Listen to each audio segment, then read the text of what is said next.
Good morning. Welcome to Morning Motivation. We have been looking at the theory of motivation, particularly focusing on the different aspects of motivation. What really motivates people?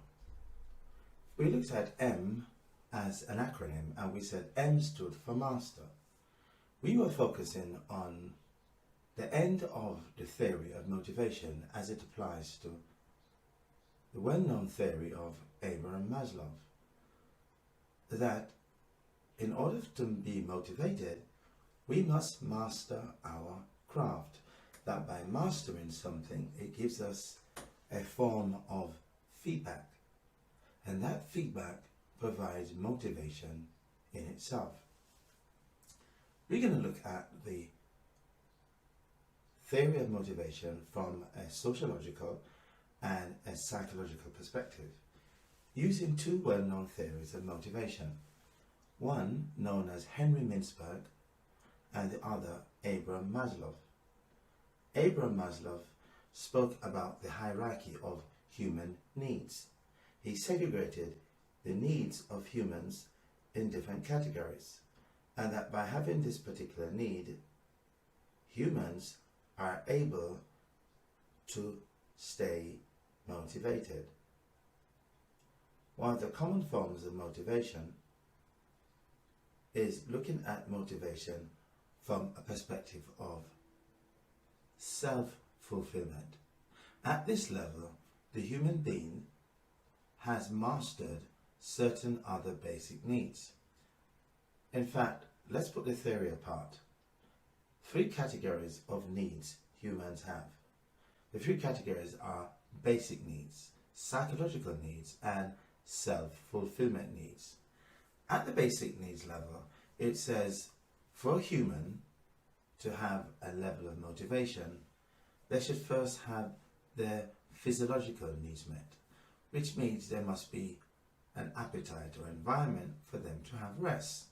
And these are the basic economic needs, which the economist calls food, clothing, and shelter.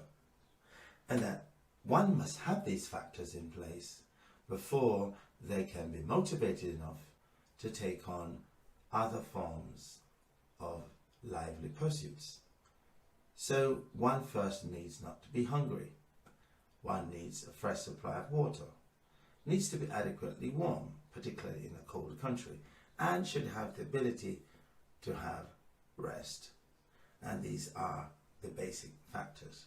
However, this has been criticized on the basis of in other cultures and other parts of the world, there are people who don't have a place of rest, yet they're motivated enough to pursue other goals.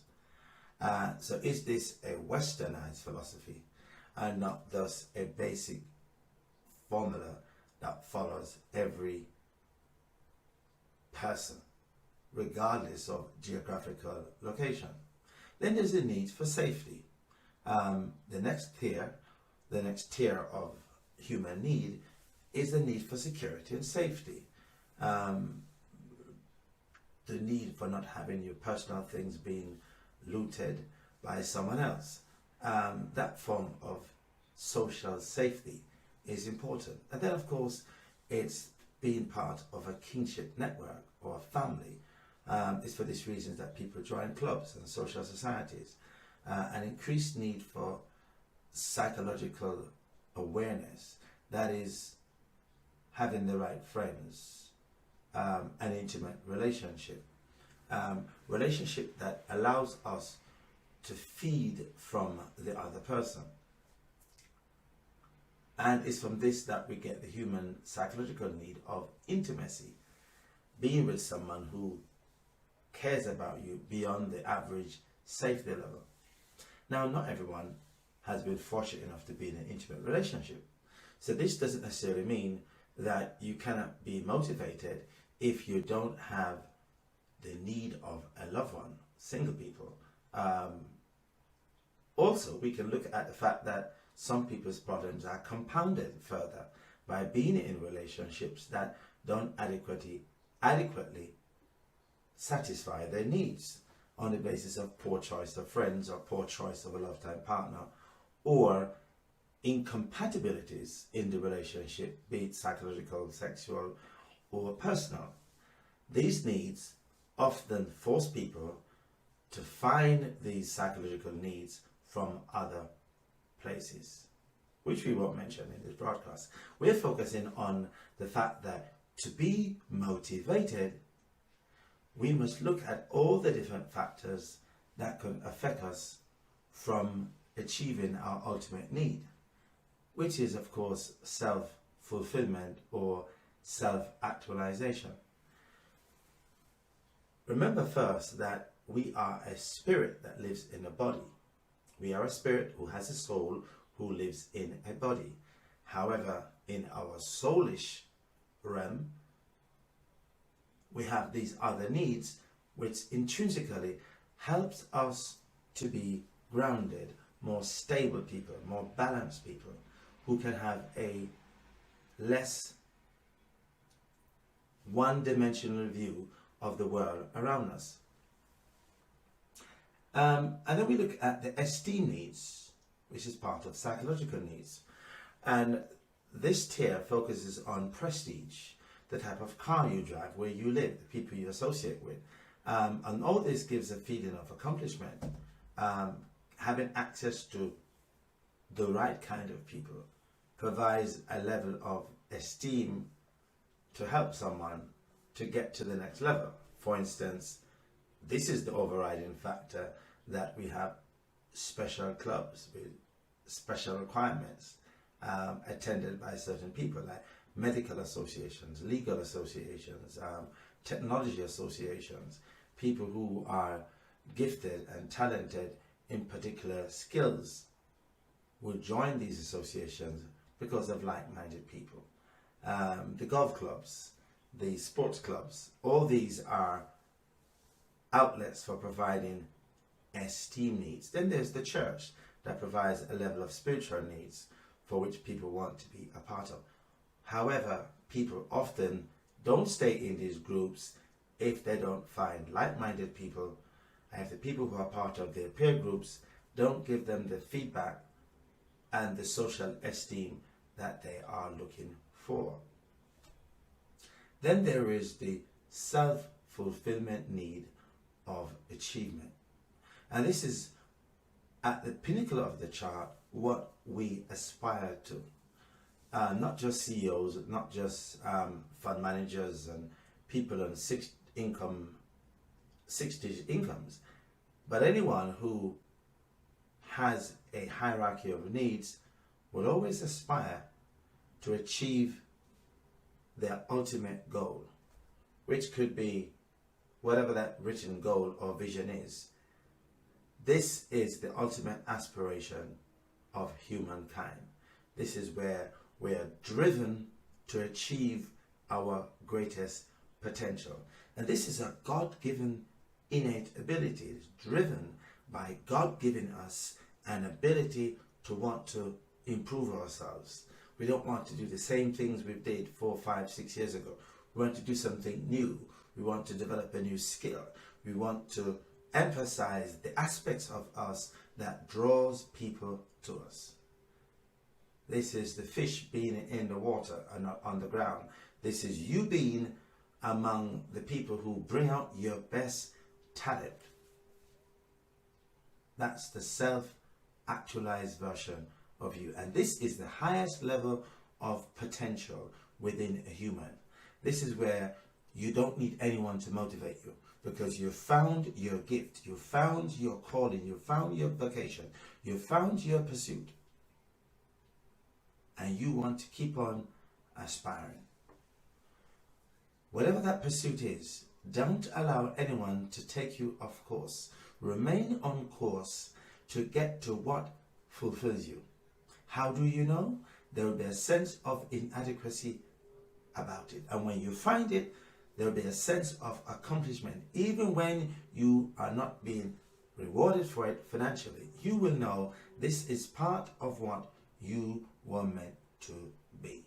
Therefore, you don't need any intrinsic factor to motivate you, because you can see your way out. Now let's move on to the next theory, and that is the theory of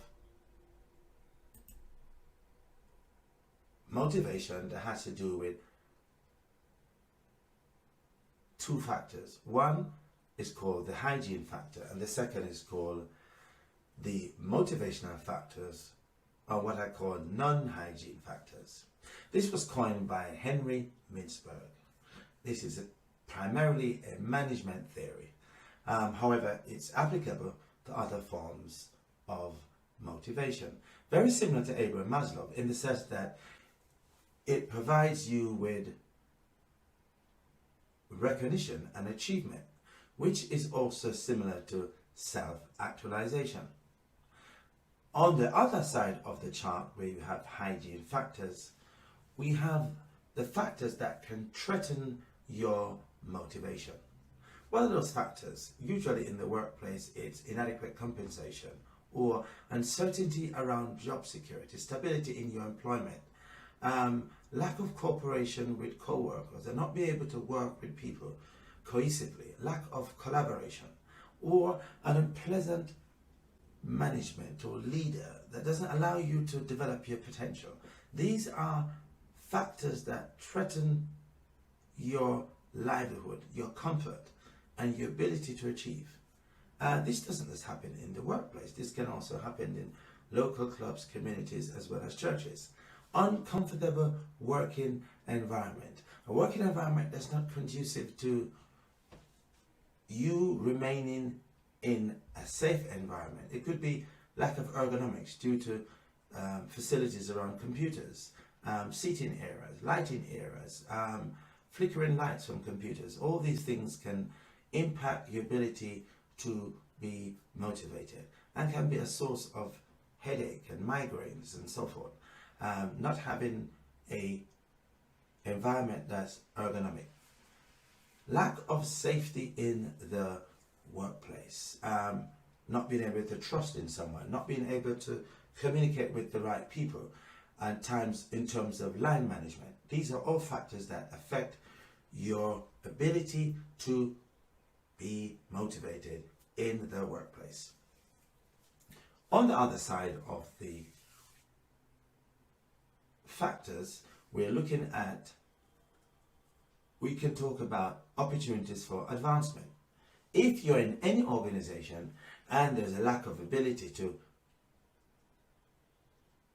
get to the next level of your vision, this will affect your motivation and will perhaps stimulate you going elsewhere. Responsibility. Are you shouldering the responsibilities that you think you are capable of? It could be a lack of, or it could be too much. Usually it's a lack of that drives someone not to be motivated. Personal development. Is there a need for you to develop to your highest potential? Is there training that allows you to get to this level of accomplishment? What is the quality of work itself? Can you improve your quality of work? Are there facilities that allow you to improve your ability? All these are factors that can hinge and protect your ability to motivate. The important thing here about the hygiene factors is that they don't normally prevent you from being motivated, but when they're absent, it prevents you from being focused on your goal and mission at hand. Motivational theory is just one way of keeping us motivated. What we must look at, not just scientifically, but what are the different roles that these play in our life on a daily basis? Which one of these factors are the factors that keep you focused? If we look at the theory of Abraham Maslow, what we can learn from it is that when we don't have a sense of belonging, a sense of safety, a sense of physiological needs, after a while, they can affect our ability to achieve at the highest level. If you remove any of these factors, primarily our belonging, our safety, and our need for obviously food, it hinges on our ability to remain focused. And the people who are very fulfilled, primarily between the ages of 8 to 15, 15 to 21, are the people who have these safety nets from their family, from their community, that drives them to aspire to other forms of fulfillment. What's important about this chart is not to be taken aback with all of the different level of needs, but to ask yourself, which one of these needs affect you the most? Think of experiences you've had in your life. Was it a family that affected your need for safety? Was it psychological? Was it where you lived? Was it the environment? Was it the people who you stayed with? Which one of these needs affected your outlook and your level of achievement? It's important to identify this particular emotional quotient so that it can help you to understand the kind of things that actually motivate you. For others, these factors might not affect them. But for some people, it may be that the drive for them to achieve comes from their environment, their safety net, their immediate surroundings, their family. From others, it might just be the self-esteem that comes from friends. Some people can go to different environments and pull from those environments a need to accomplish more, such as traveling. Going to different places can be a source of motivation. You must find out which area on this chart provides you with the best need, psychological, basic, or social, that can funnel you to your highest level of motivation. You may find out that you're relatively robust enough to go from any of these different needs and still be motivated. In other words, if your safety net is compromised, you can find it in your family relationships, or if your family relationship is compromised, you can find it in the workplace, and so on and so forth. There's different ways to interpret and navigate your way around this chart. It doesn't necessarily mean that you must have all of them in place. You may find some. When I was growing up as a teenager, my safety net came from my school, my friends, and my teachers, because that's where I felt at that age of my life I was vulnerable. So I took all the safety net from my school, all the input from my teachers, and that allowed me to acclimatize and achieve my examination results. As a student, it's important that you find out where is your safety net, where can you find your sense of belonging so that you can achieve. You might be a minister in a church and find that a pastoral network, a leadership network, is where you get most of your extrinsic needs met. We all have these social needs, and you must identify where they are or where you can find them. It might be becoming part of the Toastmasters, where you learn to speak, where you learn to develop necessary communication skills to do presentations. Whatever is your outlet, or whatever forum or mechanism you use to develop your social needs, your psychological needs, and your basic needs, whatever method that is, find it, stick to it, so that you can accomplish everything that you are meant to achieve. Thank you very much for listening to Morning Motivation.